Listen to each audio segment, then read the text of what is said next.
বাড়িতে যদি কয়েকটা ডগা লাগানো যায় তাহলে প্রায়ই খাওয়া যায়। এটা কি ডগার কথা বলছি বলো তো বন্ধুরা? কুমড়োর ডগা। কুমড়োর ডগা খেতে সত্যি খুব ভালো লাগে, আর সেটা যদি বাড়িতে হয় সার ছাড়া, সেটা তো কোনো তুলনাই নেই। তাই কয়েকটা ডগা বাড়ি থেকেই তুলে নেওয়া হলো। এবার এই ডগাগুলিকে কাঁঠাল দানা, আলু, বেগুন, আর এখন যেহেতু সিজন, কাঁকরোল আমি ভীষণ ভালোবাসি, তার মধ্যে কাঁকরোল আর কাঁঠালের দানা এটা তো দেবই, দিয়ে সুন্দর করে বানিয়ে নিলাম। আর তার মধ্যে দিয়ে দিয়েছি কয়েকটা কাঁচা লঙ্কা, হলুদ আর নুন দিয়ে সেদ্ধটা বসিয়ে দিলাম। তোমাদের সঙ্গে কথা বলতে বলতে পরিচয়টাই দিতে ভুলে গেছি। তোমরা যারা চেনো না, ত্রিপুরার মেয়ে স্বপ্নার কিচেনে সকলকে স্বাগত, আর যারা চেনো তারা তো চেনোই। চলো এবার শেয়ার করি। আমি এই যে ডগা কেটে নেওয়া হচ্ছে, আর সেই ডগাগুলি আমার মাসি বাড়িতে, যে আমাকে সব সময় সাহায্য করে, উনি কেটে দিয়ে গিয়েছিলেন। আর সেগুলিকে এবার রান্না করার পালা। এবার এগুলিকে ভালোভাবে ধুয়ে নিয়েছি, অনেকটা জল দিয়ে অনেকবার করে ধুতে হবে, কারণ 5-7 বার জল পাল্টালাম আমি। তোমরাও এরকমভাবে ভালোভাবে ধুয়ে নেবে।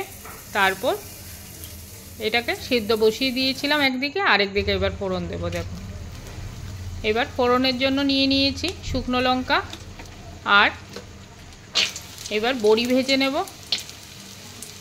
আমি এটা লাউ শাকের মতোই তৈরি করব, কারণ আজ যেহেতু নিরামিষ, সেজন্য রসুন ব্যবহার করব না। না হলে আমি কালো জিরা রসুন সম্বাস দিয়েও এটা খুব ভালোবাসি, আর ডাল ফুটিয়ে আজ এটা লাউ শাকের মতো তৈরি করব। চলো এবার তার মধ্যে দিয়ে দিলাম কালো জিরা ফোড়ন, দিয়ে ভালোভাবে নাড়াচাড়া করে বড়িগুলি আমার ভাজা হয়ে গেল। তার মধ্যে একটু জিরের গুঁড়ো অ্যাড করব, একটু ভালো ফ্লেভার আসবে।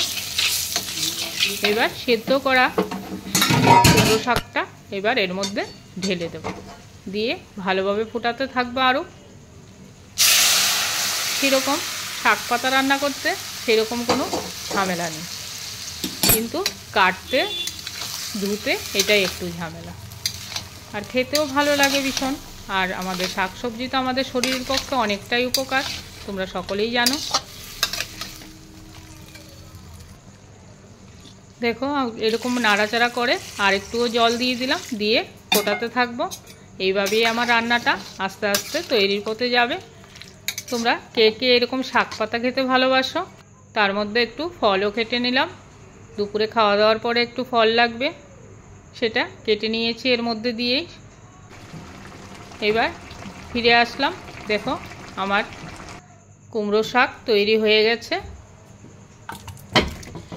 খেতে কিন্তু খুব ভালো হয়েছিল।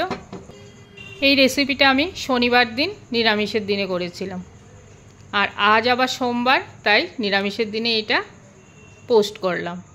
এবার দেখো কি কি রান্না করেছিলাম সেই শনিবার নিরামিষে। এখানে কাঁকরোল ভাজা, আর সঙ্গে ডালের বড়া করেছিলাম, ডালের বড়া রয়েছে।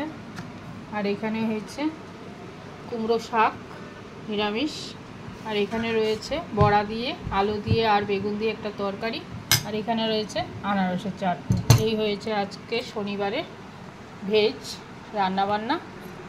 ভালো লাগলে অবশ্যই কমেন্ট করে জানাও।